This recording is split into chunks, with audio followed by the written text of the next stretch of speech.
Good afternoon, ladies and gentlemen. It is Thursday. Where am I here? Oh, we're already good. Look at that. Nailed it right out of the gate.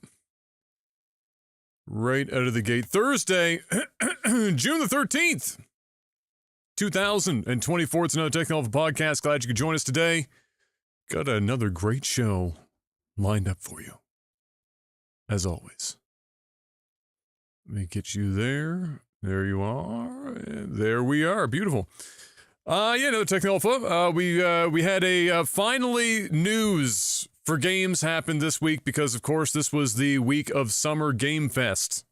So there were actual things happening. It wasn't just dead air while we were sitting around waiting for Jeff Keighley to walk up on stage. Although, oddly enough, Jeff Keighley's show didn't really have all that much. It was kind of all the stuff that happened around the show, but we do have a good amount of stuff that we can touch on today. But before we do, of course, the most important question of the week, Mr. Black, how's your week? It's another week. That's it. Fantastic.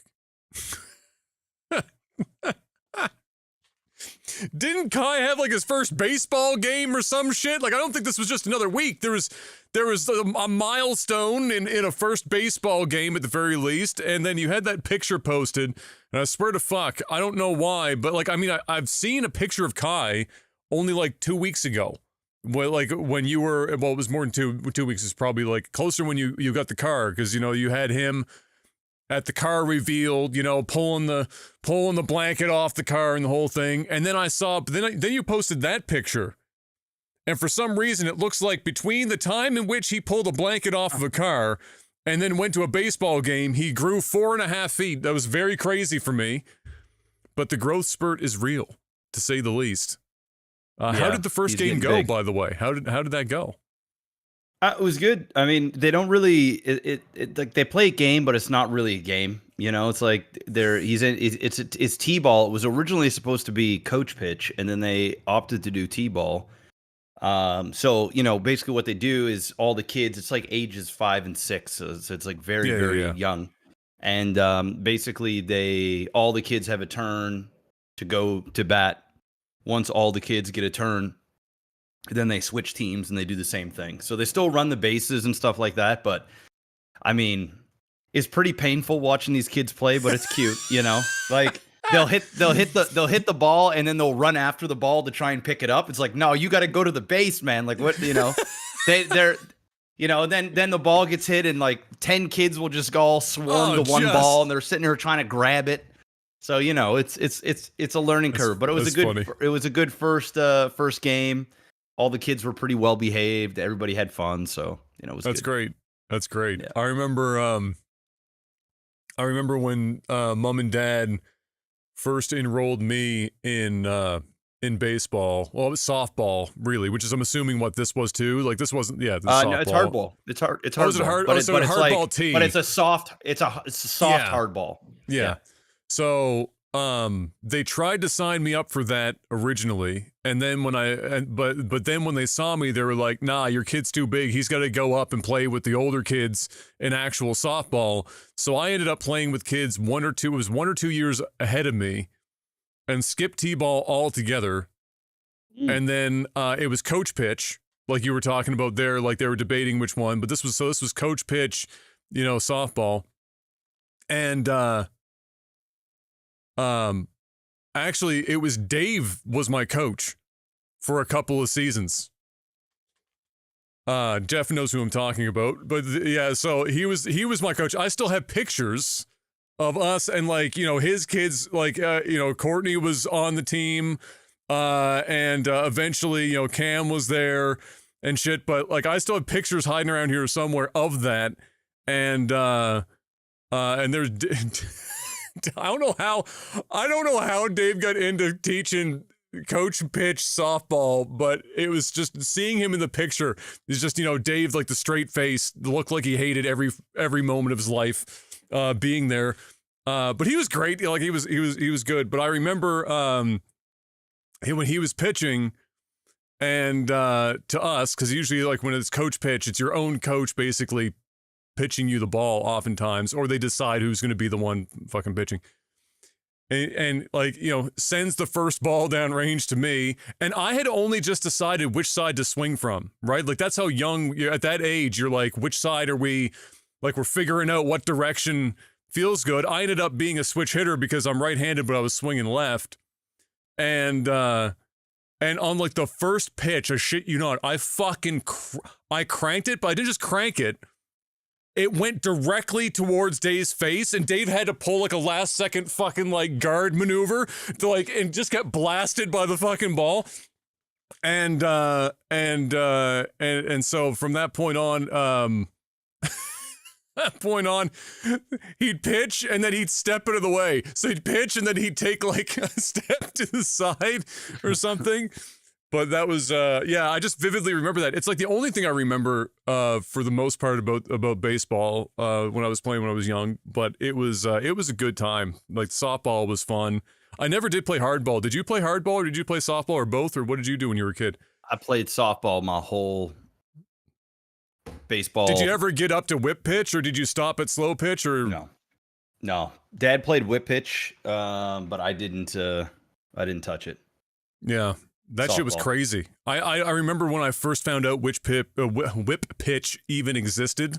I remember watching it and I was like, what the fuck? The closest thing, do you remember Doug, who passed away Yes. like real young?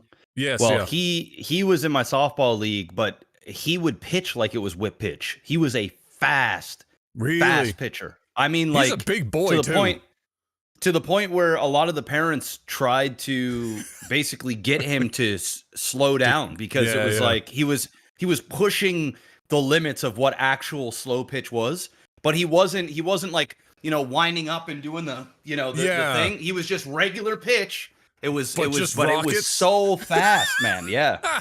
So that was the closest thing that I ever got to whip pitch. Shit, I forgot about Doug. He was a big kid. That dude was a unit. So I can only imagine if he was trying to just full send it down lane, it was probably It went fast. Pretty quick. Didn't they used to hold memorial baseball games for him after for that? Him. Yep. Yeah, no, I totally forgot. That's how you know we're starting to get a little older, is when I'm starting to forget shit like that. Fuck me. Yeah, so anyway, well, that's great. That's awesome. And yeah, a fucking growth spurt. It's crazy. Especially since I never get a chance to go out and visit you guys, and so all I do is see pictures. And so I'm getting snapshots, right? So I'm not like, big, man. I'm not seeing the in-between. I'm just seeing like, here's like 1 month, and then the next month it's like, bam! And he towers over everybody. So like in his class, the biggest. Baseball, biggest. Like, he's just tall. He's tall. But he's been tall since he was born. He's been in the 100th percentile since he was born. So yeah, it's true. It's true. I don't know. Maybe he'll keep growing, and then he'll like stop growing for a while, and everybody will start catching up. Or maybe he'll just keep growing and grow. Who knows, right? Because I'm not super tall. Like, I'm just under 6 feet. So I don't know where he's getting his height from. But it ain't me. Although, you know, on my dad's side, there are like 6'8", 6'9" giants. But like, that's not anywhere in the bloodline, bro. Sometimes the genes just roll the dice and go, hey, you know, 4 generations ago, some random dude was 6'9". You're about to get some of that. And meanwhile, the parents are like 5'7". Yeah. That's great. Yeah, my week was a lot of set up to do voiceover stuff. I actually am just about to wrap up my first paid Fiverr gig today. Big times for a fence company. It's the exciting reads that you get when you're doing these things. Yeah, so I did a lot of that, setting stuff up for that this week. And then just a lot of stuff. There's just never ending stuff around the house, getting ready for the wedding and whatnot at the end of August, and so just lots of prep offline for that as well. I've only managed to go like live a couple of times in the last couple of weeks. Did watch the Game Fest and whatnot, but I didn't even see that live at the time because it was Dad's birthday. And so yeah, it's been a busy but not busy on the content creation side kind of a week. However, that being said, we are on limited time today, so I'm not going to ramble. We're going to get right into some video game news, Mr. Black. We need to get into it because I cannot. We are motoring.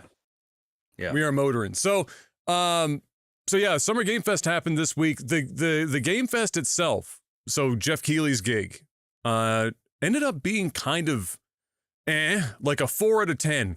Like there's not a lot of shit happening at the Game Fest itself, which was odd. And then I remember right before, like a day or two before, Keighley was on Twitter trying to like temper expectations and talking about how 2024 was a bit of a light year for games. And so they, don't get too excited about Game Fest. You're going to be seeing, stuff that you've probably already heard about and whatnot. As it turns out, the lie detector determined that was a fucking lie. It's just that nobody was showing their games at Summer Game Fest for whatever reason. They were saving it for other shit. So predominantly, in fairness to him, on Sony's side, it is a relatively light year. The big ticket item is Astrobot, which is a kind of unexpected, but I fucking love that they're doing it, sequel to Astro, which is like the game that they gave you with the PS5. The little robot dude. And free game. It was actually really fun. I really enjoyed that. So like I was always thinking in the back of my mind, I was like, they could have just, they used it as a demo for the controller, like the new PS5 controller. So it was like showing off all the fancy fucking, PS5 features and shit. That was the whole idea behind that game. But so many people loved it and took it seriously because they timed how long it took you to do levels and shit. So people were like fucking trying to do world record runs and all this other stuff. And when I noticed that, I was like, man, they could just make an actual video game, not like a demo like this. And I bet you people would fucking love it. And sure as shit, here we are. The developer went quiet. And then all of a sudden, that was one of the surprises. At like the end of the show, here comes Astrobot. It is a full-blown, they're selling it for $60 US, so it's $10 under full price, but full-blown 80 levels. 80.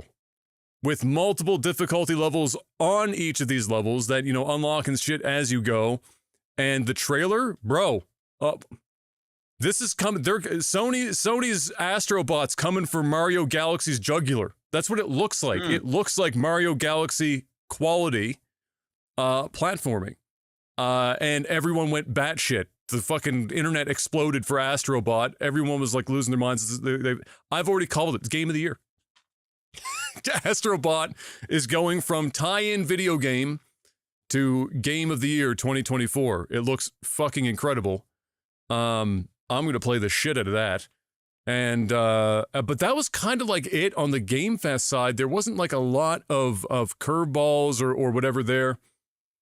And so that went by, and then we had the Xbox game showcase. And that was the real one that a lot of people were waiting for, because obviously with what we've talked about on the podcast, with the studio closures and all of the uncertainty as to what the fuck is Microsoft's plan actually, we don't know what exactly is going on. We got to wait and see the showcase. And they needed a home run. Everyone was saying the same thing, thinking the same thing. Xbox needs a home run. Their PR has been disastrous for ages now. And so this showcase needs to be knocked out of the park. And you know what? God damn it. They fucking did it. I didn't think they were going to pull it off, but they fucking crushed that showcase. There are so many games in that showcase that are worth looking at or playing. It was kind of insane. I'm willing to say that showcase was probably the best showcase in the last 5, 6, 7 years for anyone, not just Xbox, anyone's showcase. This showcase was nutty. And even some surprises in there like Expedition 33, which is a turn-based RPG, but with like real-time action mechanics in the combat as well for like button presses. So remember Legend of Dragoon? Mm-hmm. It's given a lot of Legend of Dragoon. And nobody had ever heard of it before. Somehow nobody had ever mentioned this fucking video game before. It comes out next year, 2025. The studio's only like 30 people, which seems to be the fucking sweet spot. Every time I say, we talk about a game, like PAL World and these other, it's like 30 people seems to be the magic goddamn number, because it seems to be just enough to allow them to have a bunch of like fidelity of the game itself, but then not so big that they bloat the fuck out of the game with all the extra people they got working on it. So that was a bit of a surprise for that. But if we're gonna dial in, just because we don't have a lot of time today, but if we're gonna dial in for sure, the big question marks were around Perfect Dark and Fable, for sure. And both of them were at the show, and both of them kind of fucking crushed it. I don't know if you probably didn't. I don't know if you saw anything at all this week from Game Fest or the showcase, Xbox showcase, or anything, any of the game trailers. But definitely watch Perfect Dark. Definitely watch Fable for the trailers. Both of them crushed. Both of them look great. So if you haven't seen it, Perfect Dark's trailer, they pulled right out of the gate. They pulled the Mirror's Edge fucking card out and said, nobody's done Mirror's Edge movement since Mirror's Edge. We're going to fucking do it. And it looked, if you didn't tell me that was Perfect Dark as far as the movement was concerned, if you just like showed me this footage, I would be like, oh, they have a sequel to Mirror's Edge. But then you realize it's Joanna Dark, there's guns involved, there's the gadgets and all the other Perfect Dark shit. But when it comes to traversal of the levels, it is 100% Mirror's Edge. Wall running, the parkour element, the whole 9 yards, it all looks and feels like Mirror's Edge on that front. Very promising. Definitely. I'm still a little bit concerned about the development of that game because they had to bring in Crystal Dynamics to work on the game. This is supposed to be the big quadruple A developer, right? The initiative or whatever the fuck they called them, like the in-house, the Avengers Assemble type shit. They're like, all right, we're going to make the greatest game of all time. Quadruple A is a new thing. We need to be able to live up to quadruple A. Who do we got? And then they brought together everyone. And then it ended up being that they still needed to call Crystal Dynamics to come save them. So that being said, it still looks really fucking promising. If they can hit on everything that's in that trailer, I'm in. No doubt in my mind. It kind of reminded me of, do you remember, this is no pun, Fire James Bond game. Do you remember Nightfire? Yeah. So remember in Nightfire how in the campaign, everyone remembers Nightfire because of the multiplayer, which was dope because they had AI bots and all that shit and the levels were dope. But remember in the mission structure, there were you were scored on points for Bond moves and all that other extra shit. It kind of reminded me of that. They did confirm that it is a mission structure, so this isn't like an open world thing. You're doing it old school, mission by mission. And I don't necessarily think that's the direction they're going, but it kind of reminded me of that. How can you get through this? Then they said that their goal is, through movement and gadgets and everything in between that they can come up with, they want to try to make this game about giving the player as many options as possible to complete this mission, however they can fucking come up. Whatever they can cook up in their brain, they're trying to make it about that to make it a unique experience. They mentioned nothing about multiplayer. I almost hope they don't touch multiplayer because then it's going to have to be some live service fucking bullshit because multiplayer doesn't exist on its own anymore today. But I do think that was a very positive trailer for them. They needed something like that because people were sitting around going, is this game even going to ever fucking come out? So did you just check that? I'm looking at the reflections in your glasses right now to ascertain. Yeah, so how are you feeling about that trailer? I find the what's the main character's name in the original? I forget. Joanna Dark was her name. Joanna Dark, that's it. Yes. Yep. It doesn't look like a Joanna Dark though. So there's in the trailer you only see her really the one time from that low angle looking up at her. Yeah. In other key art for the game, within engine, that's not looking up at her, so more straight on or slightly down. It looks a lot more like, to me, that they took the old model and then tried to find a model, and by model I mean a female model in real life, and then find the closest thing to that they could come up with and then make that the basis. But that angle in that trailer is like anyone, if you have the low angle looking up, it's tough. Nobody looks like themselves when you're at that angle. But the other key art, if I had it on hand, I'd give it to you. looks a lot more like her. But there's not been, I think part of their challenge too is there hasn't been since the 360 Perfect Dark Zero. Remember that? That was a release title for the 360. That was the closest they got to like realistic graphics of Joanna Dark. And before that, it was like N64 renders. And I don't know if, well, I'm sure she was, like Joanna Dark from the N64 was probably based on a real person to some degree, but I don't think she was probably available to do this one. So they pulled another female model for this one. Other than that, how are we feeling about the gameplay portions that were in that trailer? Do you see what I mean about the Mirror's Edge kind of movement and whatnot? Yeah, it's very Mirror's Edge. Like, yeah, like you nailed it. If you told me this was Mirror's Edge, I'd have believed you. If it wasn't for the gadgets, like the gadgets even with the gadgets. I mean, because they could be doing like an up to date Mirror's Edge. True, where she's using new stuff. Where you stuff, can use a gun and stuff. Because like in the original Mirror's Edge, from you could what use I a gun can recall, in 2. Like Mirror's Edge 2, you had guns available to you.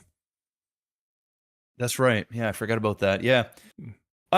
Is this supposed to be a quadruple A game still, or is this just a normal ass game? I don't have a fucking clue, to be honest with you. I'm just happy that it looks like it has some promise and it's still in development, because it feels like it's been caught in development hell for quite some time now.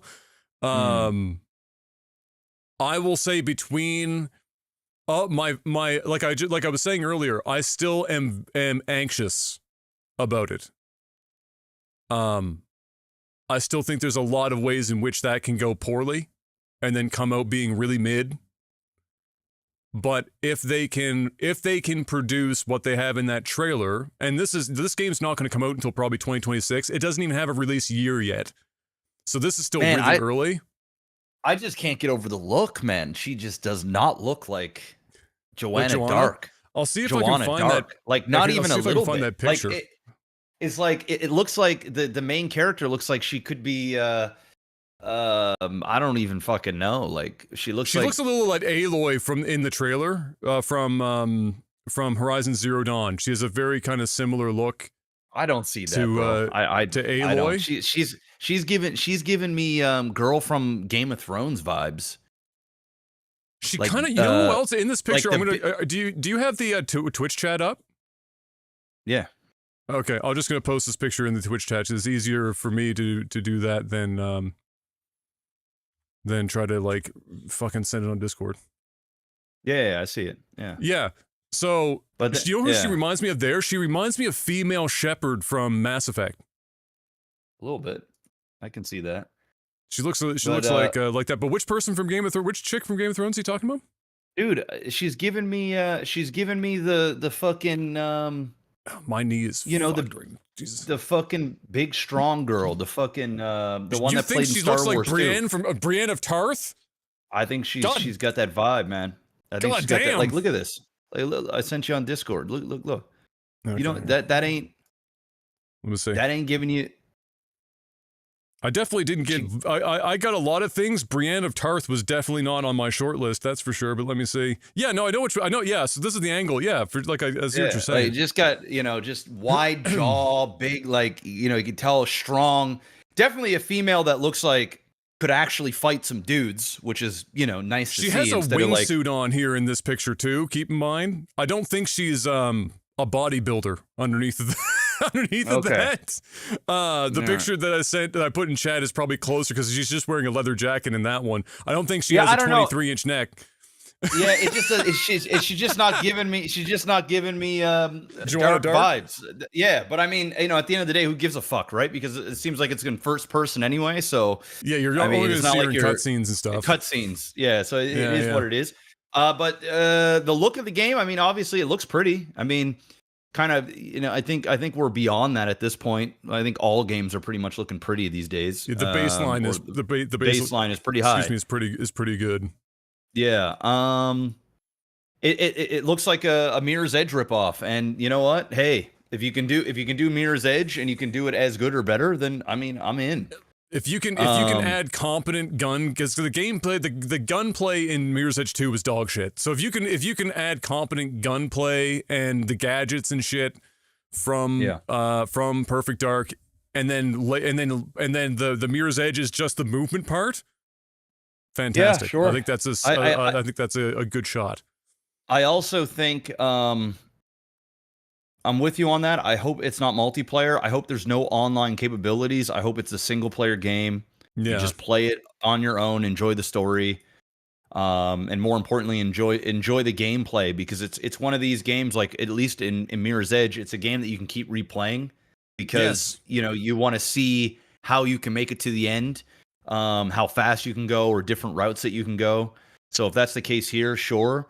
Also, a lot of these games, there's usually a lot of like glitches and things that people will find, or just like skip whole levels and stuff like that. So I'm when sure you add movement mechanics like that, it's almost guaranteed somebody is gonna like, you gotta, as a level designer, you gotta be real thorough. Yeah, extremely. But I think like the only negative things I can think of is like the look of the main character, because simply from the fact that it just doesn't scream Perfect Dark. So that's whatever, right? As long as the game is good, that is. But I'm just going by this. And the other thing is, the NPCs, man, they just look so generic and stupid, and like the movement of them just seems so generically bad. Yep, I agree. Just like all these like Watch Dogs and all these games, it just feels like a fucking carbon copy of the same dumb NPCs that have the same stupid lines. Then like, you'll be sneaking around them, be like, oh, you'll literally be right behind them, but you're crawling so they can't hear you. It's the same shit. I don't know how you fix that. I just don't know how you fix that, but it just seems so generic. Like the gameplay itself looks good, but when you throw in the NPCs, it almost dirties, it almost just dumbs down the look of the game. It just looks so like, they just look so AI-like, and I know that's what they are. Yeah, I know what you mean. I mean, well, some of it too, I'm willing to give them a bit of a leash right now, because I still think this game is probably 2026, and so I suspect that by the time we get closer to release, it's gonna look visually will look different than it does now. Yeah, for sure. And probably better than it looks now. But even then, I know 100%. I know what you mean. And I don't know if I've played so many of them that I could say this definitively, but I feel like it's a safe thing to say is that in the modern like stealth action kind of genre, I think you're right. They all the enemies, look and behave very similarly, and nobody has seemed to crack the fucking Da Vinci Code on that yet. And like so, movements, everything. The only thing that changes between NPC are their vocal cues. They're like, pretty much every enemy just is so generically shit. Like it's just, I don't know, bro. It's just painful. It's just painful to see. It would be nice in this because it is a mission structure, and there's not so many enemies, I think, on a per mission basis that you couldn't be a little bit more unique between enemies when possible. I mean, first of all, if they're a security detail, they're all going to wear the same outfit. That's just kind of the way it fucking goes. But, it does feel like... but it's the movements. It's the same... Yeah. It's just, I don't know. It is what it is, but that's not just this game. It's all of these games. It's just the way that goes, yeah. It's just the way the cookie crumbles, man. Between that, so I still counted that as a positive outcome for that game, given everything that's happened so far in its development, to be able to show off at least what seemed to be partial actual gameplay. I think some of that was canned, for sure, but I don't think anything that I saw in that trailer made me think that there was nothing that they couldn't actually have included as legitimate gameplay by the time the game releases. But I'm still a little bit nervous about it, but I still think it was a positive showing for that. And then Fable was the other big question mark for them. And Fable, the Fable trailer was also fantastic. There was only a few snippets of gameplay in the Fable trailer, and it was gameplay that they pulled the HUD out. So there's no UI elements in those segments, but they have some gameplay of the main character walking through like the town and a little bit of combat in a couple of them, but otherwise it was kind of setting the stage for the story. That's what this trailer was. But everything in that trailer was in engine, and probably what the game just, well, in most instances, I mean, when you see between the cutscene and then the main character walking through town, the visual difference is basically zero. So I think they're you know, some games can get away with, they have graphics so good that they don't even bother like changing cutscenes. They just literally roll right into a fucking cutscene.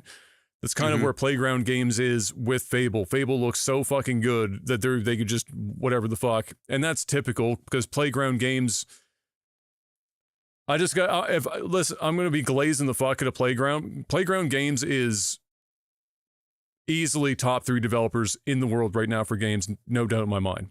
They absolutely crushed the Forza Horizon series. They managed to convince like 40 million people to start playing an arcade racer. The visual fidelity of Forza Horizon is insane, and they managed to get that thing running like butter on like a potato in the Xbox environment, and that's just incredibly impressive to me. Now, and how many teams can say this, other than maybe Rare, ironically, after we talked about Perfect Dark, although they're not the ones making it this time. How many teams in history can you think of that go from arcade racer to fucking fantasy action adventure role-playing game and pull it off? There's not very many. It's not very many teams, and they're using the Forza engine to build this Fable game, to my knowledge. That's their racing engine that they're doing this in. That shit blows my mind. I have all the faith in the world. Between Fable and Perfect Dark, I am way less worried about Fable than I am Perfect Dark. I love the tone of the Fable trailer. It's still British humor, but it's not like the poop joke British humor of the original Fable games. Some people were kind of not happy about that. I guess they wanted more toilet humor Fable. I just don't know if that plays in 2024 or when this game comes out. It'll be like 2020 fucking... Is that when is the release date on that? 2025, I think. 2025, yeah. Yeah.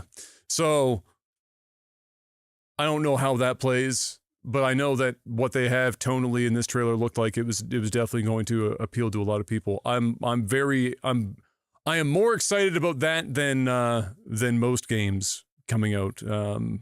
For sure. I have a lot of faith in them.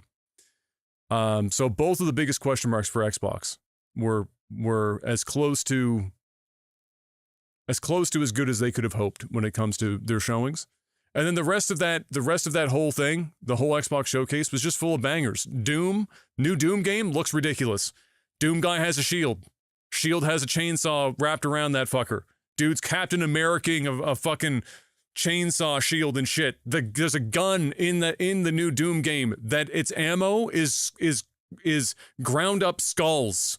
And the top of the gun, you're watching the skulls get fucking ground up in front of you as you're shooting demons with ground up skulls. That shit's hard as fuck.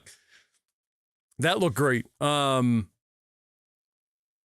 everything, almost everything that they showed, almost everything, like the baseline in that show wasn't bad. The baseline was, this game looks okay. That was the floor.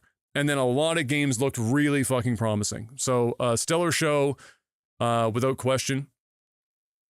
But leaving that behind, one of the more important things that also happened for Xbox in that same day was that IGN, Ryan McCaffrey from IGN, had months and months before all this drama had happened with Xbox, had scheduled an interview with Phil Spencer to do on the live show the night, the day of the Xbox showcase.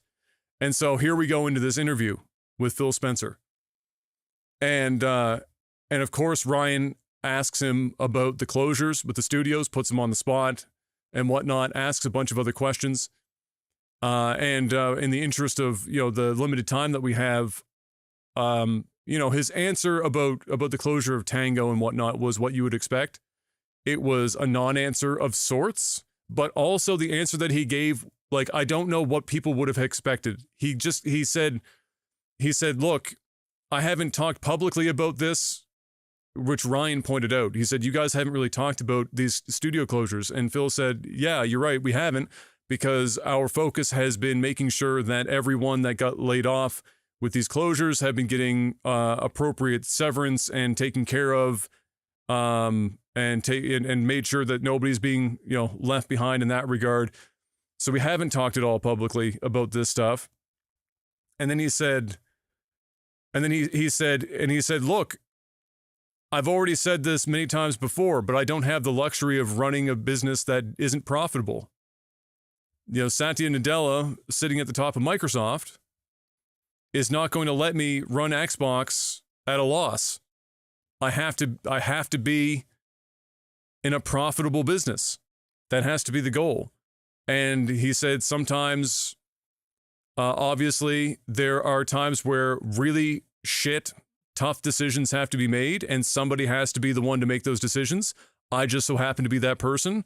And nobody wants to go to a studio and say, guys, pack up, show's over. But sometimes you have to do it.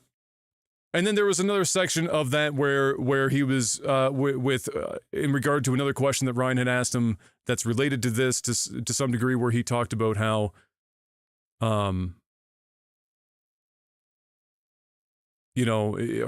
was asking him about, and all the time he's been in this role, do you have are there any decisions that you've made that you've regretted? And Phil said, well, I mean, I make 100 decisions at any given time. I'm at the top of Xbox. I'm the head of Xbox. I'm making a lot of decisions. I'm sure I'm going to make a lot of mistakes. That's just the way things go. You make 100 decisions. Mistakes are going to be made. You're going to make good choices. You're going to make bad choices. And that was how he answered that question. And I think that's also fair. And the reality is that as much as like you or I or anyone on Twitter, the court of public opinion can look at Jim Ryan from Sony or Phil Spencer from Xbox, or, I mean, nobody's ever going to look at nobody was ever going to question Iwata at Nintendo. The guy was basically just a god. So let's just stick with Sony and Microsoft. You could look at Jim Ryan, you could look at Phil Spencer, and we could talk shit about them all day. But the reality is both of them also had bosses. Satya Nadella, head of Microsoft, and the Sony head is escaping me the name off the top of my head. It's not there right now. If they weren't performing the way that their bosses wanted them to perform, or their bosses thought that they weren't doing it, or the shareholders were like, nah, this ain't it, bro, they'd be fired and replaced. But Phil Spencer has been here ever since Don Matrick blew the fucking thing out the back end with the Kinect and the fucking NFL Sunday night NFL box. And he's still here. He's been here through. Satya let him spend $100 billion fucking dollars in the last 5 years. So there's clearly, I mean, not that anyone shouldn't already know this, but there's information we don't know. There is strategy that we don't know. And there is clearly a lot of faith in the Xbox team right now to continue doing what they've been doing because they have a vision and they're going for it. So it wasn't a bunch of satisfying answers, but I don't think that there was anything that Phil could have said. And you would know this, just to get you involved here so you don't fall asleep at the wheel. You've been in many situations as a streamer, for example, where, especially in RP, I'm sure, over the years at this point, where something happens, there's a lot of drama involved, multiple people are coming through, people start pointing fingers, community's pointing fingers, community is the worst for this by far. And then you have to make a choice internally and be like, okay, how much do I say to address this? Because I could say a number of different things, and odds are it's not going to fucking matter. Nobody's going to be happy no matter what I say. So you pick a lane and you go. And then whoever's happy is happy, and whoever is fucking salty is salty. And there's not much you can do because no matter what you say, you're going to catch fucking heat. I'm sure you've experienced that more than a few times in the last 13 years. That's a rhetorical question because I know we've been through that a few times, right? Yeah. And I think Phil has to look at it the same way. I'm sure any CEO in his position that is that is I'm going to say brave, honestly, because if it wasn't brave to a degree, other CEOs or other heads of these companies would be doing it. Who the fuck else other than Phil is so public all the goddamn time and willing to do these interviews and to be questioned and put on the spot on live streams and in live forums and everything else, whether he's giving canned responses or not? You don't see anyone else doing that shit. Phil is totally like willing to go out there and get his ass kicked because he obviously has to believe in whatever direction they're going in is the right direction. And so I have to respect that to some degree. You know, I can't respect Jim Ryan at the same amount, you know, before he left Sony because he wasn't doing this shit. When things went wrong at PlayStation, Jim Ryan was up in a fucking ivory tower somewhere. His ass didn't come down. He wasn't down taking interviews and talking with people and walking through all this shit. He just sat up in his fucking tower, which is its own strategy. Nevertheless, that interview went through. And there's been some discussion around, you know, answers that he gave. But in general, honestly, people were okay with it. And now it looks like, against all odds, 2024, 2025 is looking like a really solid 2 years for Xbox. Like there's a lot of games that are really good coming out for Xbox. But not just that. And one of the points of contention during this interview and the show, almost all of this is multi-platform.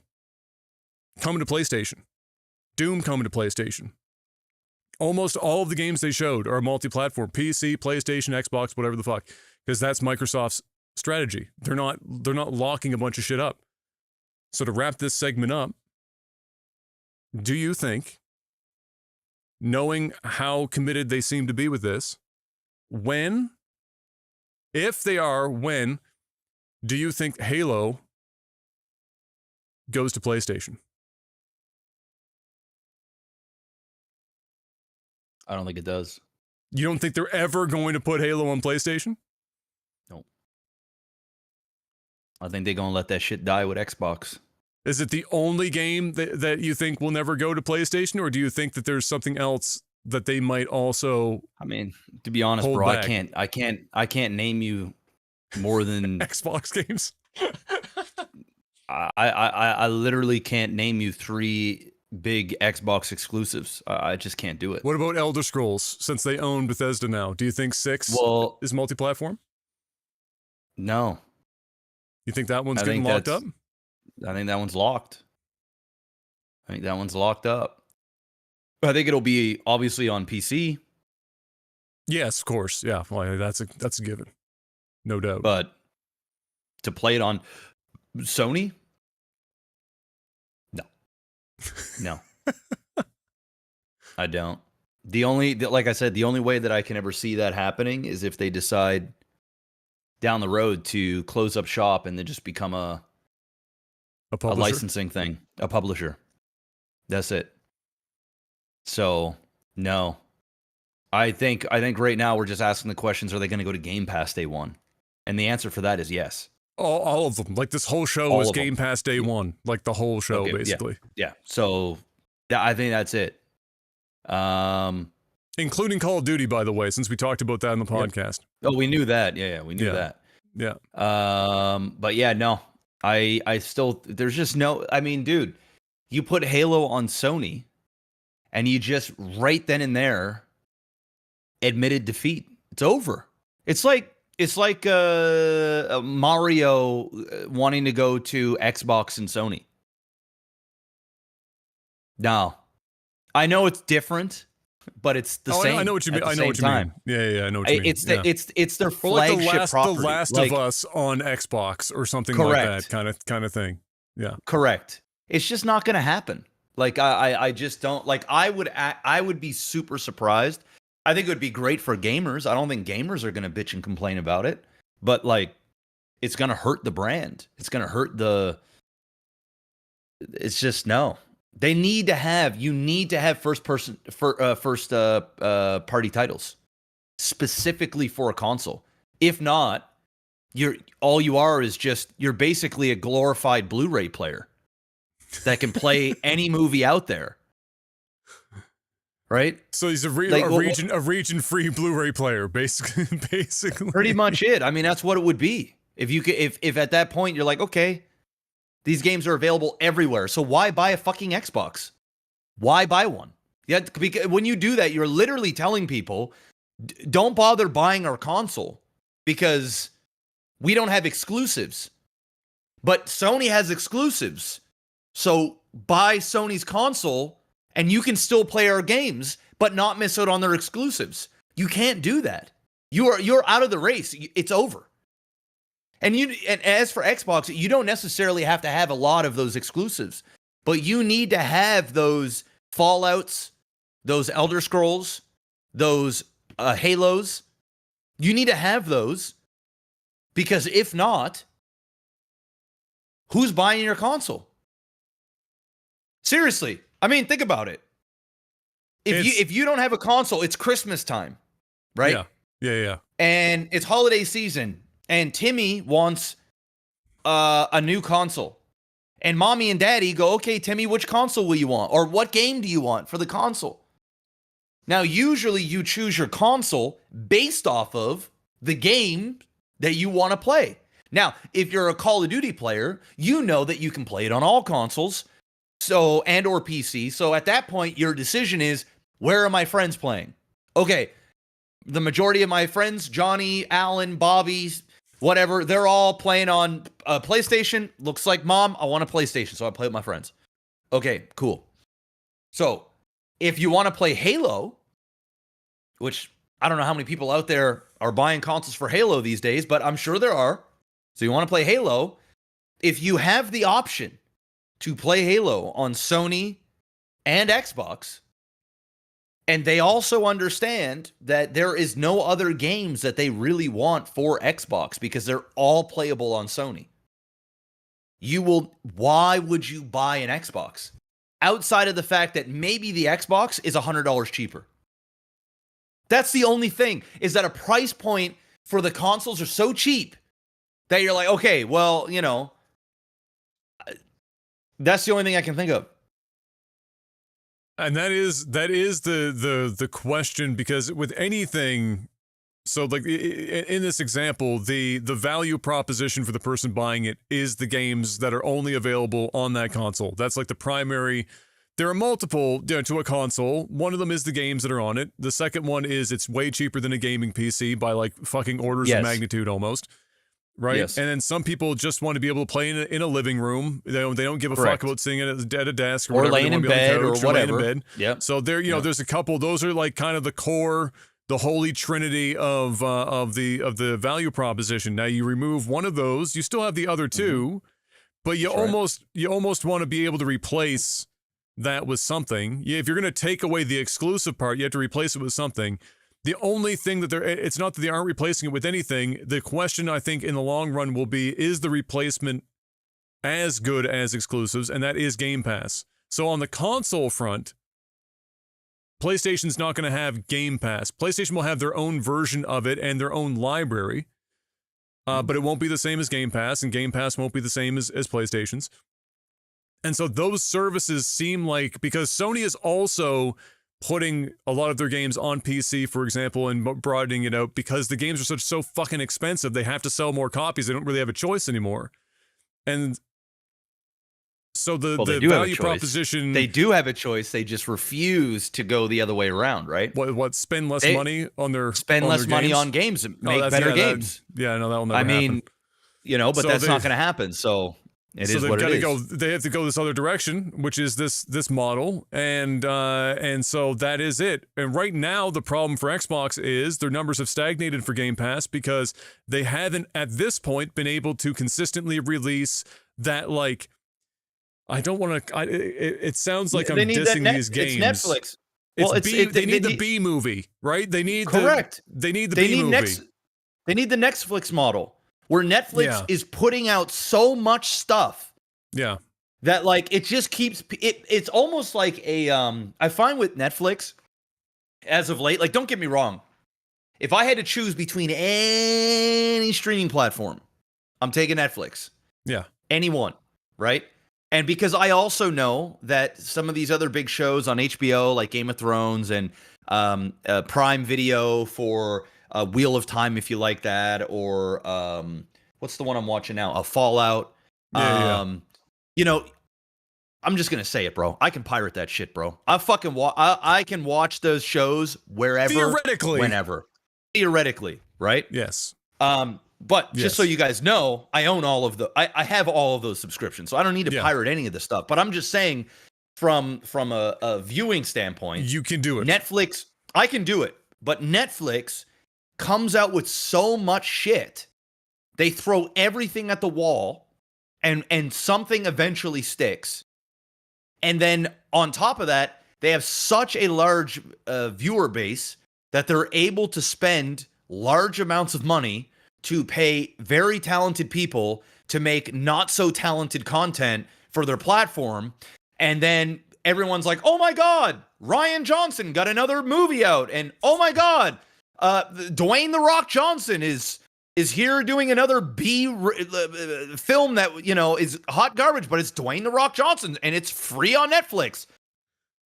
And you know what? There can be some fun to be had with some of that stuff. And you can also allow yourself to enjoy that stuff more because you're not forking out $100 to go to the movie theater, or you're not spending $49.99 to buy the Blu-ray. So your expectations will fucking lower a little bit, and you almost enjoy it a little bit more because you're not out of pocket. It's like, you know, it was okay. It was worth the hour and a half, 2 hours, 2.5 hours. It's cool. It's a watch. You get nothing else better to do than do that. Game Pass needs that, and I think they already have that to a degree. What they're missing is they're missing those juggernaut hits, the big name stuff to go there, and now they're starting to do it, right? So Call of Duty, Fable will end up going on there. Perfect Dark will end up going on there, and these are the big things that they need there to get people to go. The problem is if they decide to put Fable on all these platforms, right? Or Halo or any of these other games, right? I think Fable they're planning on putting it across. We don't know. We don't know yet. We don't know.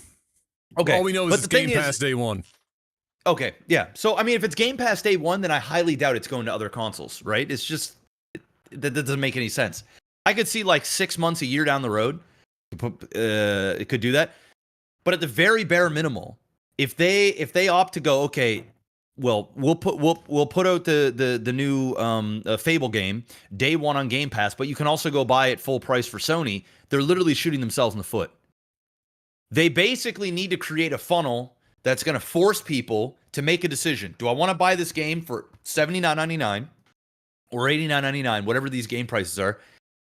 Or do I just want to have Game Pass and then I can just fucking play the game, right? And you do that enough with enough good content and you're consistent about it, that's how you retain your memberships. Because the moment that once Netflix has gotten so good at the game that, like, I'm sure there are people for a long time that was like, okay, Stranger Things is coming out on Netflix. I'm going to go ahead and get Netflix, and then I'm going to cancel it once I'm done watching. Yeah. And like then I'm going to pick it like the HBO. Same thing with Game of Thrones, right? It's the exact same thing. I think Game of Thrones is probably the better, HBO is probably the better one because they'll have things like Succession. They'll have things like Game of Thrones or House of Dragons or whatever. Like long gaps in between. Exactly. So you're able to cancel, enjoy the product on the fly, day one in 4K resolution. You don't have to worry about pirating anything or getting shitty copies or waiting. You can be part of the conversation on social media, all this stuff. And you know you're going to get spoiled within, 15 minutes of the show coming offline. So you pretty much, you need to have your hand on the pulse. The thing is if Xbox wants to have the staying power, and they're doing good, but they're plateauing, right? So now they need to go up to the next step. This is what Netflix did. Netflix was in a whole pile of shit, bro. They had lost like 70% of their evaluation. Everyone's like, "Oh, Netflix is it's over for them. It's done." You remember before I think it was just before COVID, like the whole fucking thing tanked. And they're like, "Oh, that's it." They were overvaluating. They're burning billions of dollars a year. They're spending all this, and now look at them. Stock is way up. They're cranking out content like crazy. Xbox needs to do the same. They need to weather the storm, and they need to get to a point where they're no longer like HBO, but instead now they're like Netflix. And every month or every 8 weeks, there's that new title that comes out that they can't get anywhere else except for paying $89.99 on Xbox or Game Pass. Once they start doing that, people will no longer feel like, okay, I played the game I want to play. Let me end my thing, because next thing you know it, in 3 weeks, shit, we're going to need that subscription again. Now it's got to get to the point where people feel like there's enough value there where they're like, fuck it, man. I'll let that reoccurring charge happen because I'm still getting my play anyway. I don't think they're quite there yet. I think they're getting close, but the first-person titles is where it's at. And if they put all those first-person titles on the other platforms, it's over. It's done. It's done. Not only is and that's the reason why I even think when it comes to they get rid of Xbox, say they get rid of the console, next generation, they go, we're out of the game. There's no console, but we got Game Pass. That ain't going anywhere. Everything's digital. And you know those first-party titles that you all love, or at least some of you say you do, they're still only going to be exclusive on Game Pass. They're not going to be exclusive on there. But don't worry. A lot of the other Microsoft titles that you guys love, like Call of Duty and these other popular ones, they're going to be on everything. So you guys can enjoy those wherever you want, but we still have our 3 to 5 flagship games that are exclusively going to be on Game Pass, all digital. Don't worry about it. It's done. I think that's where they're going to go. I could be wrong, but I think that's where they're going to go. I mean, the great thing about this and why I love thinking about it and talking about it is that you could make a case for either fucking direction that they could go, right? So like the counterpoint to that is that perhaps when they sat down at the table and were planning what are we going to do, how are we going to tackle this business, what's the next step in video games? This model of sell consoles at a loss or close to it, and then sell just so that you can sell software. I think everyone knows that's the time of that model is coming to an end. So they would have had to sat down and said, "What the fuck? We have to guess now. What's the next thing? Is it the subscription model? Is it this kind of a situation?" And if they say yes, then the whole idea of them becoming largely a publisher, I still think they have to keep hardware around for quite some time yet because of if you remove the Xbox, Game Pass doesn't go on PlayStation or Nintendo. It's only on PC, and then they're losing like half of their fucking Game Pass subscriptions just for that. So they'll keep putting out consoles, if only until there's a point in which that is not whatever weird fucking convergence point in the future where PC or whatever, there's so many platforms that they don't need it anymore. But until then, they're still going to have consoles. But I think that's what they did. They would have sat down and said, what the fuck is next? And then they decided Game Pass is the way to go. They have the money to basically do it because it's Microsoft backed, and they have the money to get in there and do the thing, basically make it for themselves. And I think if you do that, you either go, you are all in, or you're not in at all. And so I think that we are seeing the seeds in this Xbox game show, whatever the fuck, or the showcase. I think you're seeing the seeds of just how willing they are to go all in. So here's my proposition. I think Halo is going to PlayStation. Here's how I think it's going to happen. 343 has already been gutted like 3 different times now. Like that company has been like almost completely like from the head down fucking put through the ringer like 3 separate times now.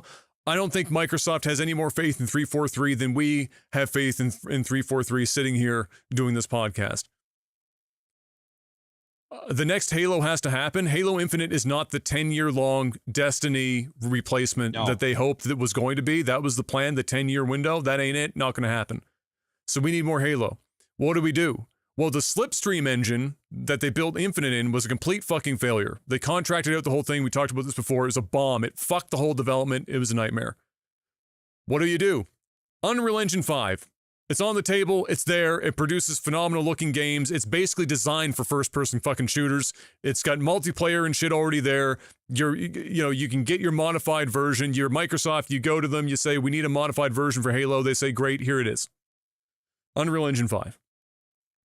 But your developers aren't that well versed in it. Your 343 people, new, old, whatever the fuck, they're not that well versed in it. They'll have some knowledge because it's Unreal, and everyone knows Unreal to some degree that are working in games almost without question. And so what do? You need a test bed. And if you're going to put games on PlayStation, maybe the answer to start this is go back to Halo CE, redo the whole thing in Unreal Engine 5, and then you cut your teeth on a remake for CE, and then you start working, the bulk of your team starts working on a new Halo, while a smaller team continues the remake cycle of 1, 2, 3, so on and so forth. As you go forward, I think that's what's going to happen. It will give them their inroads to use Unreal Engine. It will allow them to train on Unreal Engine. It will give them a reason to put this on PlayStation outside of just going with the straight sequel. Because if you're exposing people to a brand new thing that not everyone's had Xbox, not everyone's had a PC, a lot of PlayStation users that wouldn't have either. Now you're giving them a modern CE to start with, chew on, maybe you like it, and then boom, off to the races. I think that's a reasonable possibility. But I think you have to go all in, personally, which means how they're going to do it, I'm just guessing. I think it's just a matter of when they're going to do it. Like, you can't make Elder Scrolls 6, I don't think, and then sell enough copies to make up for the cost of it anymore without it being multi-platform beyond just Xbox and PC. I don't know how you could you'd be eating that shit. That'd be like being a boxer and knowing the guy that you're up against is too fast, and when you're going in for this attack, you're eating at least one punch on the way out, but it's the only way that you're getting your lick in. And so you go in, you connect, but on the way out, you're getting fucking teed up, and you got to eat that punch. And I think that's kind of how they're going to have to treat some of these big ticket items moving forward. But just like you said, you could make the case as well that they have to at least make a small circle around a handful of games and say these games here, they can't Halo's go to PlayStation. Halo's one of them. How many people are really, but you asked this before, how many people are playing Halo? Does it matter? Is that just a moral hill to die on? I think it's a symbolism. Yeah, okay, that's fair. I think it's no matter what people say, I think if you had a gun to somebody's head and you said, and they got to be a gamer, but like if you had a gun to a gamer's head and said, bitch, tell me right now, when you think of Xbox, what game do you think of? Do it! Right? And if it isn't Call of Duty, right? And I'm talking, if you said exclusive, they're going to say Halo. A lot of them are going to say Halo. And, it's like losing Nintendo's Mario. I just, like, imagine, bro, a commercial with Master Chief. Bro, they had World of Warcraft at the Xbox show. I already had a seizure watching that. Yeah. I can't even imagine. It's not going to happen. I just, and even if, the crazy thing is even if, listen, they'd make more money off the game. Duh. Yeah. It's obvious, bro. But is that money worth destroying your brand? That's the big question. The only way that can work is if they literally sold the licensing and it was no longer on Xbox. They sold Halo. It's done. Sony, it's yours. Bye. You go have fun with it. I just don't see a way in which Xbox and Sony work together on this. The only way I can visualize it is if they made a deal, kind of like what Sony did with Marvel when it comes to Spider-Man. And they go, okay, you know what? We'll allow it on Sony, right? But we're getting favorable splits on this content. And you guys do not have the right to make anything with this game outside of us coming to us and being like, hey, this is what we envision. This is like, we're talking marketing. We're talking everything. Like, because this is a brand that is, this is Xbox. This is like, yeah, it's a failing brand at the moment, but it's still one that is one with Xbox. Or Sony goes, you know what? Let's play ball. I'll give you, I don't know, Naughty Dog will make games, and we'll bring it over Last of Us, and whatever from that studio, whatever they come out with will be available on Xbox. If you're willing, because then both parties go, okay, we're both taking a shot here, and it needs to be equal-ish. It needs to be equal-ish, because if now these games are going over to Xbox, that's going to prop up more Xbox Game Pass sales. Or they may say, hey, we don't want this on Xbox Game Pass, but we'll put a physical copy that people can buy to play into the consoles. But we need favorable terms on those. And it also needs to be marketed where both sides almost need to come on stage together and be like, yo, we're doing this for gamers. The not only is not prepared for that moment. They're not prepared. They're not prepared for it, right? but the thing is why would Sony do that in a position of power? We are fucking you raw dog, bro. You need us. We don't need you. So it's one of these things where both sides would need to come together, and it would have to be beneficial on both sides, because if not, Microsoft literally says we're dead.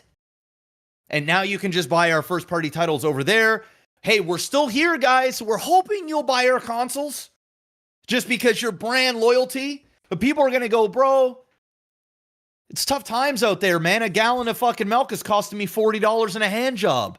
You think I can afford to go and buy your console alongside Sony's and still, be loyal to you? Nah, bitch. I'm going to get my Game Pass for fucking $15 a month or $30 a month.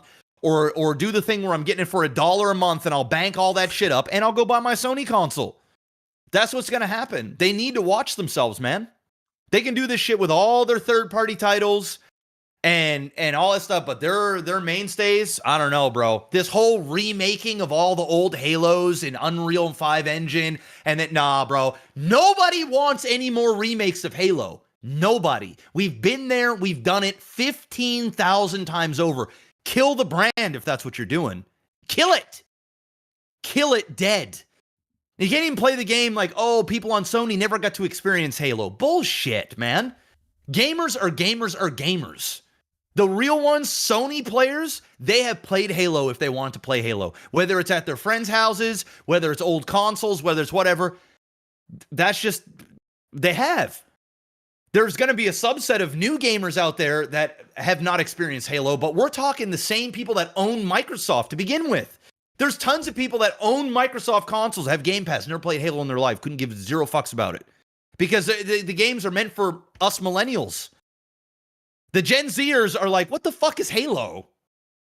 Fuck is this? Fuck out of here, man. Well, everyone young is what is anything that isn't Fortnite. Correct. Which is why many people are still on PS4 and Xbox One, because they can still play Fortnite on PS1 or PS4 and Xbox One. Yeah. Nailed it, bro. Nailed it. So they can, dude, if I even hear them say, hey guys, we're going to Sony, but we're doing it via remakes. So you fuck off, bro. Fuck all that shit. Don't put it past them. I think it's happening, bro. That's crazy. No! Did you see it's over. Did you see what they did with 343? Bitch, Halo, anything is possible anymore. They are willing to fucking set that bitch on fire. It's already on fire. So, I mean, it is what it is. I think either Sony needs to let Halo die. What I think they need to do is they need to fucking, let it die and then bring it back to life and fuck it on the next Xbox console if they make it. They need to let Halo die. Dead. It's over. Stop talking about it. It's go put it into hibernation. And then the Master come up Chief. With, yes. Stick to the fucking TV shows, right? Stick to that. Don't don't even do that. I haven't even watched that, but It's you know what? bad. If people watch it, okay. But if people watch it and makes money, Yeah. stick to that. Yeah. Do that, and then on the next consoles, Try again. have something ready. Try again, and have that be the game that's going to sell your next console. And do it the right way. Going over to Sony before the next gen, and this is, I mean, what happens? I mean, they got to if they're going to do that, they got to be prepared to let Xbox die as a console.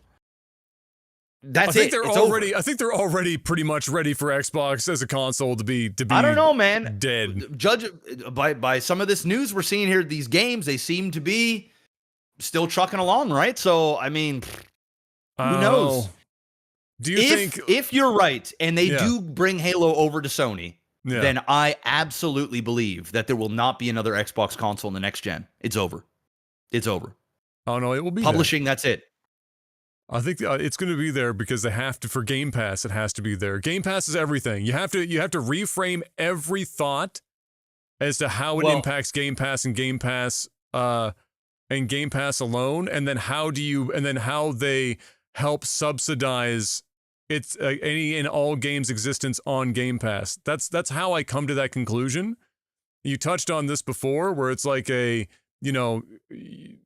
make more money if they go multi-platform. That's obvious, right? And it's more of a play about about brand brand value and whatnot in other ways.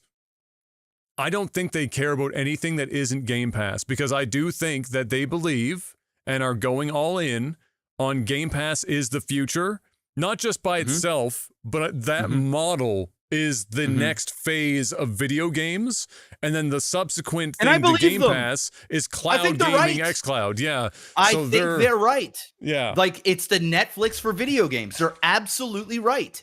That is where it's going.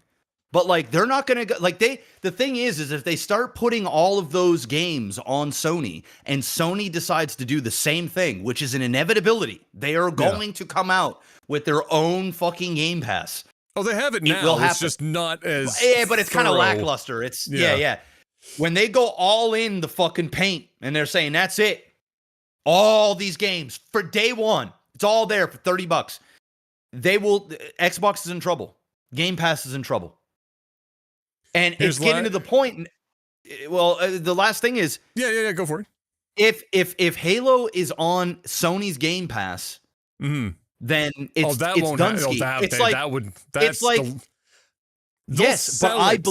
they'll sell it on. They would never, just like you were mentioning, like if like Sony's making a deal, you can't put it on Game Pass. We'll let you sell a copy digitally, full price. Yeah, because that's what we're interested in. We're interested in the added money on top of our subscription service. You can't put on fucking games. Then you really are admitting defeat, because then you're just like, you're fucked. I mean, what happens if Sony says fuck you and just doesn't fuck take you? It? Yeah, fuck your Halo. I don't want that shit on my console. You ain't making. I don't agree to this. Fuck you. I mean, at the end of the day, Microsoft can't say, "Oh, we're just going to put them on all these consoles," because Sony's like, "I don't want your game on my console." Yeah, like, 100%. Yeah, no, for sure. Like die. We want your first person title to die. Oh, you're not selling enough? Oh, boo-hoo. We're not here to rescue you. Fuck off. Oh, 100%. They don't have to do it. They would only do the thing to keep in mind is they would be juggling. Do we want 30 or 40% of the cut of whatever gets sold on our console for this game? Like if this game sells 3 million, 4 million copies, do we want 30% of that? Or do we just say, go fuck yourself? And I think for Sony, if it's the reverse, I think Xbox takes everything.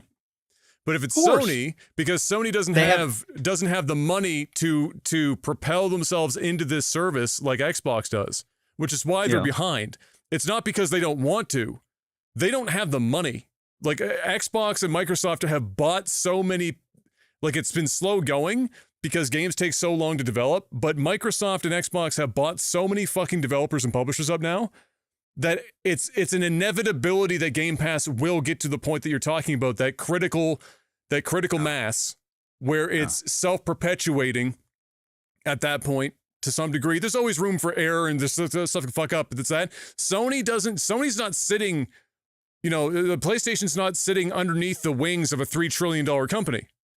They don't have that luxury. They spent like $2 or $4 billion on Bungie, and it just about ruined the fucking gaming division. Like that's their limit. That's a casual fucking Tuesday afternoon for Phyllis Spencer. Okay, that's a slow day, right? That's nothing. That's piss in the wind. So you've got one company that can do whatever the fuck they want. It doesn't mean that they will forever. Like Phil said, Satya is still going to look at me and say, you can spend the money, but you better be making the fucking money back on the other end. Yeah. Right? Better be in a good return on your investment, because if not, you're going to get yelled at. And Sony would be the same way. It's just the pot of money that they're working with. This is like me. My stack of fucking dimes over here is 1/1000th of your stack of dimes. And I'm not talking about your Porsche. I'm talking about dick jokes. And that's the same thing with Xbox and PlayStation, is that, PlayStation's short stacked as fuck. And Microsoft has got that Mandingo dick, the fucking endless amounts of funds. And as long as that, is making money, and Mandingo, I mean, porn, shit, dude, that man's making money hand over fist. It's easy going. So it's slow right now, but if we all agree that the future is the Netflix thing, all it has to be is that Phil just has to make sure that the numbers at the end of every fiscal year are green by like a single fucking point. And Satya goes, okay, Phil, you survived for another year. You can go back to work now. And as long as that happens, they're fine. Go spend more billions. Yeah. Sony, on the other hand, they're looking at Microsoft going, holy fuck, how do we... Like they talked about it, the three CEOs, there's the video, like the sit down that they had, and their game plan is literally, this is their words, paraphrased, we're going to put our games on PC after a time. And then we're going to use that as bait for the sequels to those games that will come out on the PlayStation first, so that people will be enticed to buy the consoles. That's the game plan. Say that one more time. They're gonna go out and so release like they're it doing first. now. So like they would put like let's just use a Horizon Zero Dawn.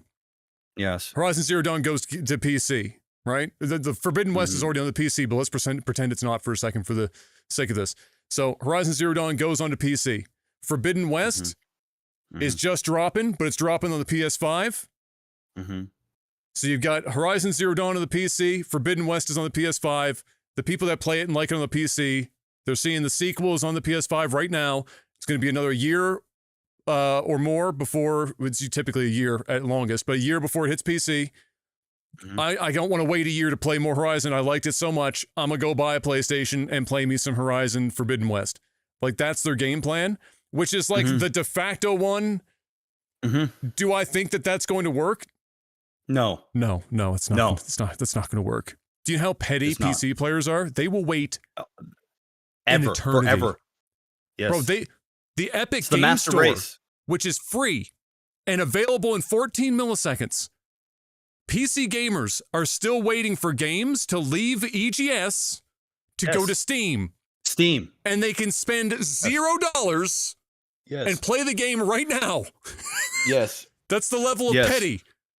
So if you think that they're going to spend $700 on your console to play a game because you put the previous one on the PC, it's a hell of a thought. Last question before we move on, because we have to get cooking here. Speaking of people still stuck on PS4, and Xbox One because of live service games is a major determining factor. Secondarily to that, and in no small portion either, the cost of consoles and how strapped people are in general for this. And there's no price drop on these consoles. It just doesn't seem to ever fucking happen. It's like $50 is like as most as you're getting a price drop on these bad boys. Yeah. Do you think that GTA 6 is the game that finally gets people to leap from the last gen forward? Because GTA 6 isn't on the last gen. Is that the one? Well, this is the last hoorah. This game is going to be the game that is going to get the sideline console waiters to finally buy it. Move. And the other thing is yes, everything that you said about PC gamers being patient and waiting, you're 100% right. Yeah, But yeah. when it comes to Rockstar and That Grand changes Theft Auto, things. it's the opposite. It's Yeah. bitch, no. I'm playing this shit day Now. one. Yeah. I will max out the credit card. I will call MasterCard and have them up my limit just to be able to buy it on my maxed out credit card. They are going to go and buy this game in droves. In fact, they will sell even more consoles because the people that already own a PlayStation or an Xbox will then sell their current PlayStation or Xbox to people that want to buy it for this game, and then buy the collector's edition one that has Grand Theft Auto on the Xbox or Sony's PlayStation. This is an inevitability. This is the last hoorah of console sales in large quantities in a short period of time over a 3 to 6 month period that you are going to see for the rest of the console life shelf for this generation. So this is where the consoles are going to be sold. And Sony and Microsoft have got to package this game to make it the most appealing so that people buy their console over this. And I think what Microsoft will do is they'll probably put in, if you buy this game here, you're going to get 3 months free of Game Pass or whatever. They're going to try and make this the thing that sells the consoles. They have to. I agree. Because they will sell consoles from this. PC gamers will buy the console to play Grand Theft Auto and then never touch the console again. This will be the only game that they will play. Do you think Rockstar will go to Sony and Microsoft? Because it has to be both or neither. Do you think that they'll go to Sony or Microsoft and say, let's do a game bundle version of the consoles? So PS5 comes with Grand Theft Auto 6, or PS5 Pro comes with Grand Theft Auto 6. I'm assuming the Pro will be out by then. You know, Xbox Series X Pro comes with that because it's got to be both or none. So do you think that's going to happen? Do you think they're going for 100%? Dude, 100%. Rockstar is a greedy company. But you know what? They have every reason to be that way because they make fucking fire games. It's true. They are going to milk the fuck out of Grand Theft Auto 6. They're still doing it now. They're still doing it now with GTA 5. Oh, yeah. They are making so much goddamn money. It's not even funny. They already bought 5M, which is they'll come out with 6M, and they will release this game, and every single person, I'm calling it now, every person that plays online are going to have a subscription for this thing, and they will pay like $4.99 or $5.99 or maybe $9.99, whatever. There might be different tiers to even be able to play online Grand Theft Auto. We're talking all the role players, all the GTA Online people, all this shit, bro. They are going to do it. And the reason why they have not announced the PC release of the game yet is because they're going to milk the game for 2 years on console, then do a release on PC. And all the PC buyers will then rebuy the game for PC because it's going to look better. You're going to be able to do more with it. You're going to be able to mod the fuck out of it. And that's ultimately where a lot of people will end up. So yes, they are 100% going to work something out with Xbox and Sony for their pro versions of the consoles to go with this. There's no doubt. 100%. Give us a little sellout, Mr. Black. Patreon.com/LagTV. Head on over there, throw some fucking money at the screen, all right? And if you don't, well, it's okay. Just hit the like button here, all right? Share it with a friend. Do all the things that you do. And or support our one and only sponsor, NordVPN. Guys, head on over there, nordvpn.com/OTT. Get yourself a subscription, a 2-year subscription, gets you 4 extra months, plus huge discount. When you use our link, it'll be in the description of this, or you can go to that URL that I said. Whether you are a first-time purchaser of the subscription or you're up for renewal, think about us. It's a great way to support us. We have a renewal coming up, so now's the time, guys. Now's the time. If you're ever on the fence and you want to see NordVPN keep supporting the podcast, now is the time. Head on out there. Go check them out. nordvpn.com/OTT. Stay safe. Stay anonymous on the internet. Watch different regions of Netflix and other streaming services at the click of a button. You can use up to 6 simultaneous devices, and it's a 30-day money-back guarantee. don't like it for whatever reason, get your money back. No questions asked within 30 days. You can use it on your iOS, your Android, your Mac, your PC, your laptop. You can hook it up to your consoles, router, whatever. It's super easy to use. I use it. My dad uses it. Adam uses it. I mean, 1 in 3 households have a VPN. So why not make it NordVPN? They've been in the game for over 11 years. You see them everywhere because they do a good job. Plus, they got all kinds of other services that you can get outside of just the VPN, but they don't pay me to promote those. So I'm going to stick to the VPN side, but they're all fire. They're all fire. So go check them out, guys. NORDVPN.com/OTT. Oh my God. Perfect. All right, let's we got a very short as usual because there's not much has happened, but a very short segment 4.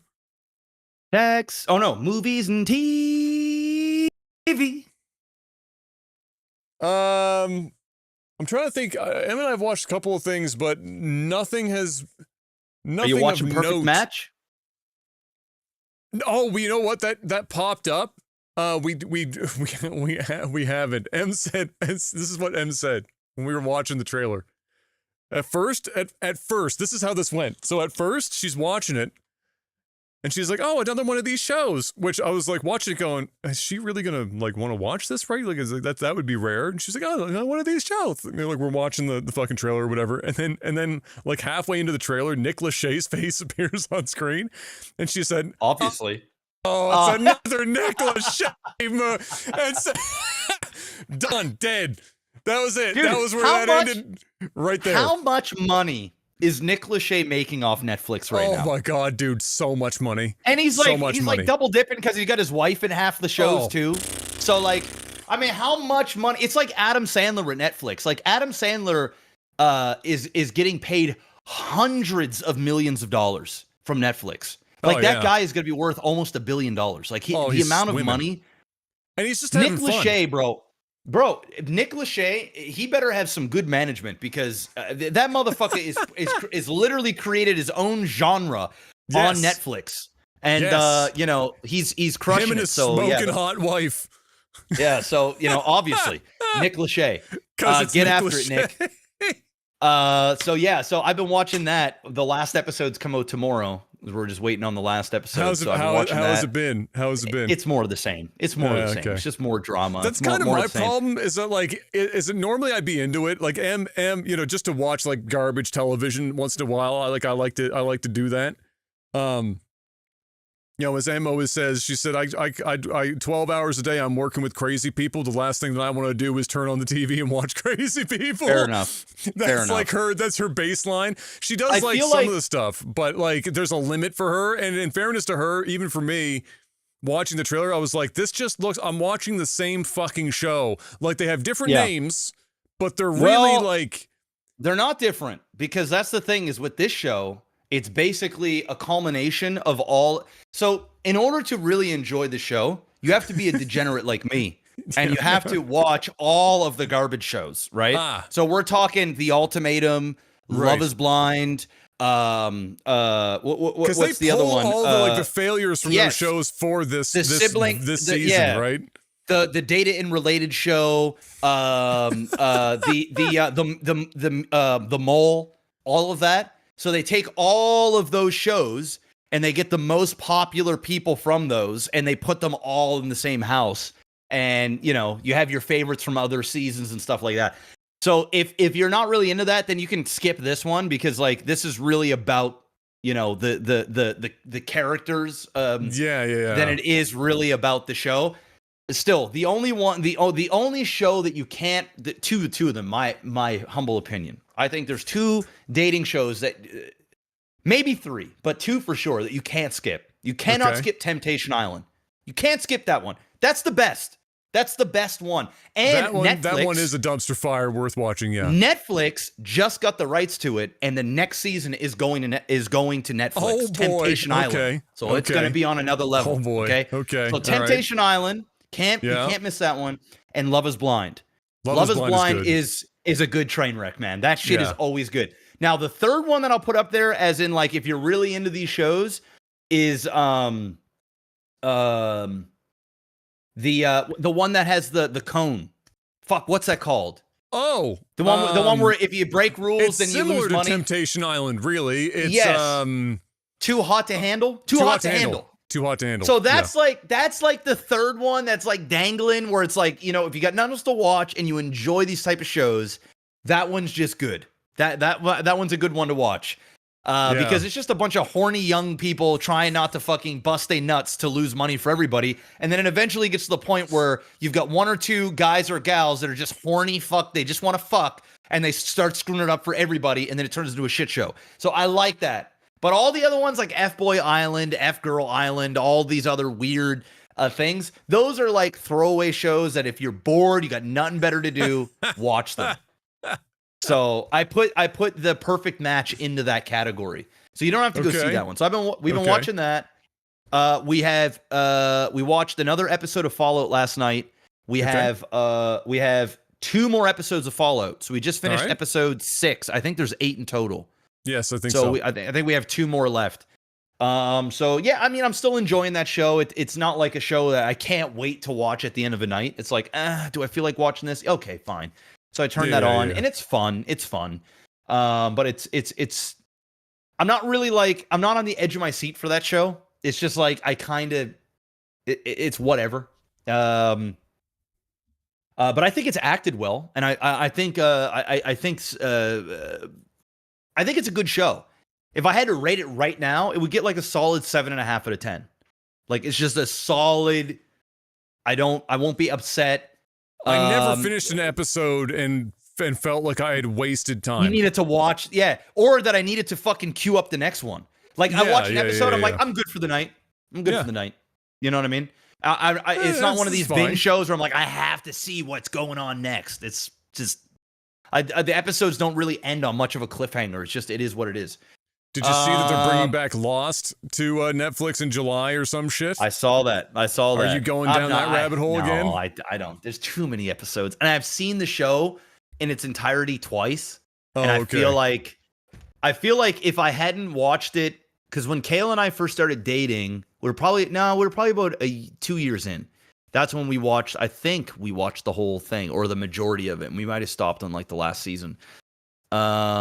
But yeah, it's kind of like Breaking Bad for me. I've seen it now a couple of times where it's just like, But for those who haven't seen it, hey, have fun with it. It's a good rabbit hole of a show to go down.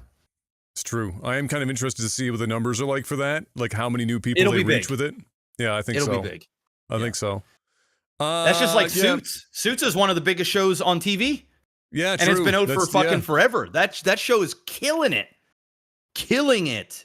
Yeah, a lot of extended lifespans for shows once they hit streaming services and whatnot and hit new audiences. There's like a lot of that for sure. Yeah, we didn't really watch anything crazy.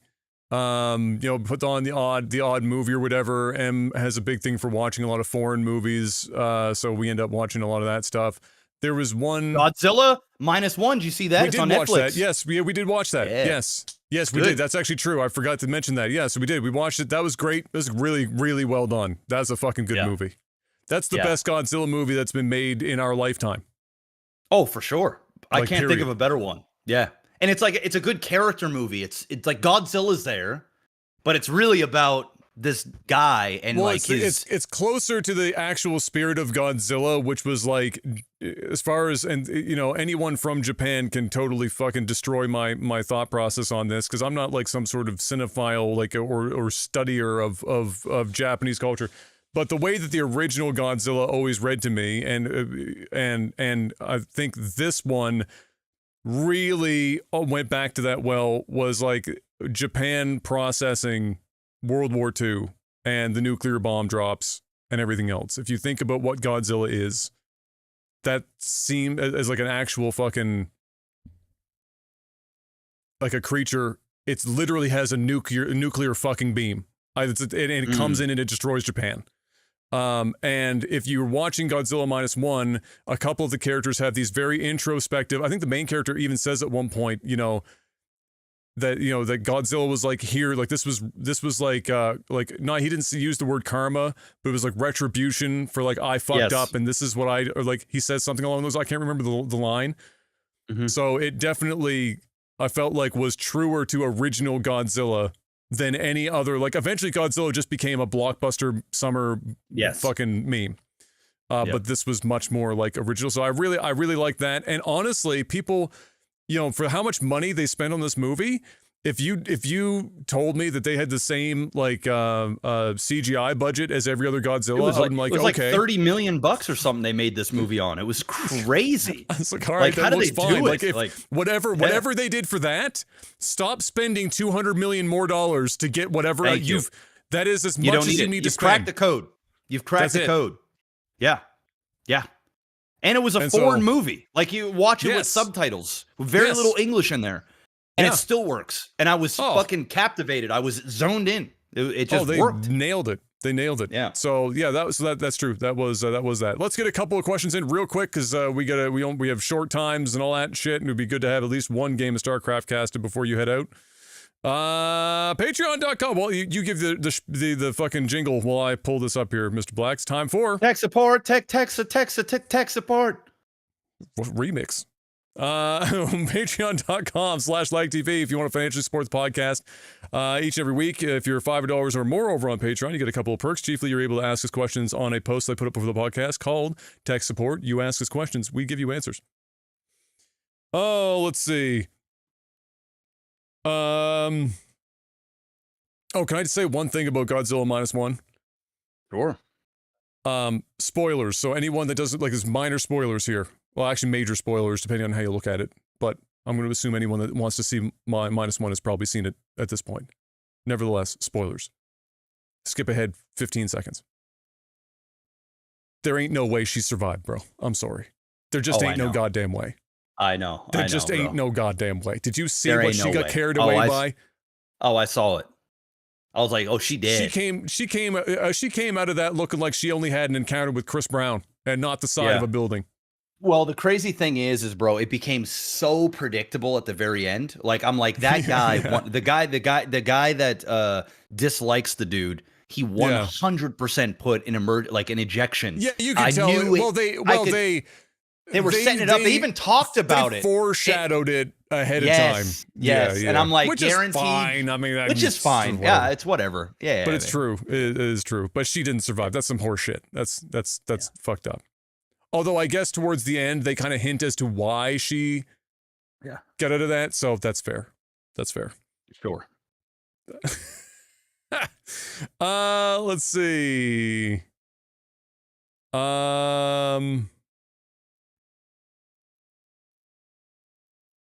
Oh, this is interesting. Okay. David asks, why are genres of video games so much easier to understand?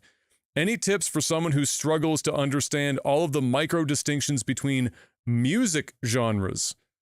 The distinction for broad genres like rap and hip hop is arbitrary to me. So that's actually kind of an interesting thing. So games, I think, are getting there, but slower, and it's because of the cost of video games, and how everyone has to play it safe. Similar to movies, there are only so many subgenres of movies. You can start, getting real esoteric with it if you're like a crazy film buff or some shit, but the ones that are talked about, whereas with music, it's true. Music subgenres, it feels like it is just a never-ending fucking list, and it's true. I'm with you. I don't understand, like, tell me something is rock. Tell me something is hip hop. Tell me something is jazz. Tell me something is classical. But when you start pulling out like this is folk bluegrass psychedelic new wave fucking neo-punk, and I'm like, what the fuck does that even mean? What is there one song that fits that category? Like, how many songs, like, wait, how many songs have to exist in a specific subgenre before you can legitimately label a subgenre? Or are people just making one song and then a whole new subgenre is defined by like this one fucking song, and then nobody ever actually makes any more music that fits into that subgenre? So I agree, it's some bullshit.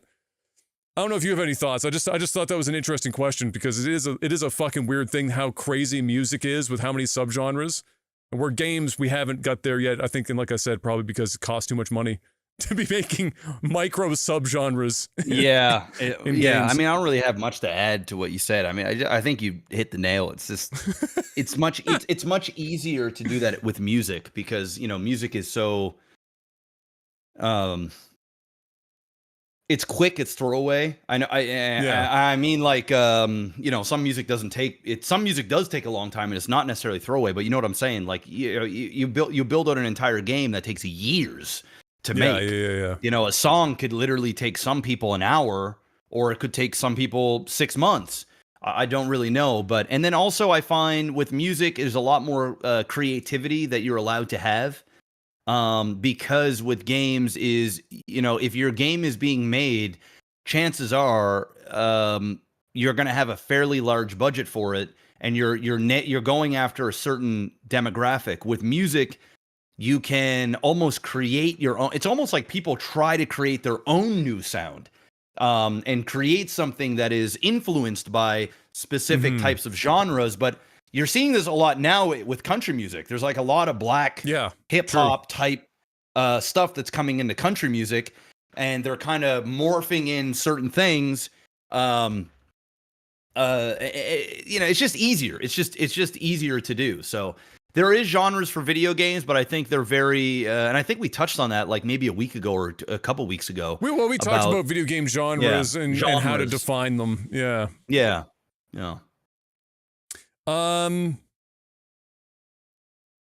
Dr. Samurai asks, have you ever watched a video on YouTube and were shocked by how big or small the view count was? Yeah. Of course. I think anyone that's been on YouTube long enough, although I will say this, the further down the YouTube timeline we seemingly go, the less frequent it is that I am that smaller creators are surfaced in my timelines. Like if I'm not choosing to scroll through my subscriptions specifically, the algorithm seems to continue no matter how much they tell you that they are trying to surface more small creators. It's just pushing like stuff. 4 fucking things, and so. More frequently these days, I look at stuff and I'm like, how the shit does that have so many views? Like, this is gonna be, not to shit on Asmongold, but like, I am shocked at how many videos he can put out about literally nothing. And in an hour and a half, it has 500,000 views. There are pockets that just it's crazy. You hit critical mass, and as long as you don't stop to let YouTube ignore you for a second, it's just like a fucking. It just keeps going. It just it's crazy. So yeah, more often the latter. More often the how does this have this many views than it is lower. But one of the ones, there are some that I remember seeing when it only had like 3,000 views, and now it's got like this one music one called Tadow, Tadow. It's a music track. What's his name? FK something or other. I can't think of the name right now, but it's 2 dudes in a studio, and they just like riff a song, and it's fire. And I remember it surfacing for me when it first came out, and there was like 1,000, 2,000, FJK and Masego, and it had like 3,000 views at the time. If you've never heard it, Jeff, no, I haven't. Look it up. I'll send you the link, bro. It is fucking so dope. And now it's got like, I don't know how many views it has now, but like fucking like 30, 40, 100 million, some crazy number. But for years, it sat at like when I saw it, like I said, it was like 2,000. Then it got to like 50,000. Sat there, nothing for ages, and now it's got it fucking just blew up. So yeah, like that, but more recently, yeah, it's definitely more like, why does this have so many views? What the fuck is going on? Last one, then we'll bounce to try to get one mini cast in, since people are going to need their StarCraft in their life. Zonix asks, what fictional universe would you like to live in? Fictional. Fictional. I'm going with the Roman times, man. Well, that's non-fictional. Now you could Oh, choose a shit. fictional. You could choose a Shit, fictional version of shit. Rome. Sorry. You could Sorry. You could Sorry. go fictional version if you wanted to. Okay, so so not real. Yeah. Not nonfiction. Okay, fiction. You going Dragon Ball, bro? Oh fuck. I mean, it depends. It depends. Are like, you a nobody, or do you have some powers? Am I a nobody, I or do exactly, bro? Because if I'm a nobody, I don't want to be anywhere near that fucking. Are you the farmer in episode 1 of DBZ, or are you somebody of hell status? No. Hell no. Listen, if you put me in, man, you got to give me a Vegeta roll or something. You got to give me something, and I'm not even trying to be a Chaozu or Tien or I was gonna say, it's like, what if you were like just not even that? No. Like you can whoop everyone else's ass on Earth, but like the moment that the Saiyans come, it's over. I have a little bit of a main character syndrome, man. If I'm going into a time, I got to be one of the mains. If not, I ain't going there. Listen, I will go Avatar. That's a good one. Yeah, that's a good one. I'll go Avatar, and I need to be an Avatar. So honestly, I'm gonna throw this out. I'm gonna throw this out here. It's gonna be crazy. I'm like off camera at this point. I'm not even on the camera anymore. And then we'll bounce through for one game. I'm saying the Matrix. Ooh. But I haven't decided if I want to be out of the Matrix. Oh. If I'm in the Matrix, I could be in it right now. If I'm talking to Andrew Tate, he just tell me I'm already in the Matrix right now as we speak. I'm currently living in the Matrix. I had to break out of the Matrix. My Lamborghini is waiting for me on the other side. But I don't think he necessarily means you're actually in the Matrix, but it's like the Matrix of the okay, all right, the construct. Yeah. Break out of the construct. They don't want you to know how to be wealthy. Come to Romania. I think if anything, he wants to leave Romania right now, for fuck's sake. So, probably. Romania is the best place on earth, except for the fact they're fucking my life up. Or I fucked my life up, and they were just fucking me harder. One of the two. I think they're just punishing him for fucking his own life up. Yeah, I would say the Matrix. But what version? I mean, probably out, because then you get to go back in and like you're free your mind, right? 100% though, I'm falling when I jump off that roof for the first time. I ain't no hero. My ass is hitting pavement. 100%. No questions asked. And on that note, we're out of here. Thank you very much, ladies and gentlemen, for stopping by. Hope you enjoyed yourselves this week. We will see you guys next week. I got to open the door. This room is starting to heat. I know. My room's starting to heat up too. We'll see you next week. Until then, stay safe out there. Have a good one, and peace. Peace.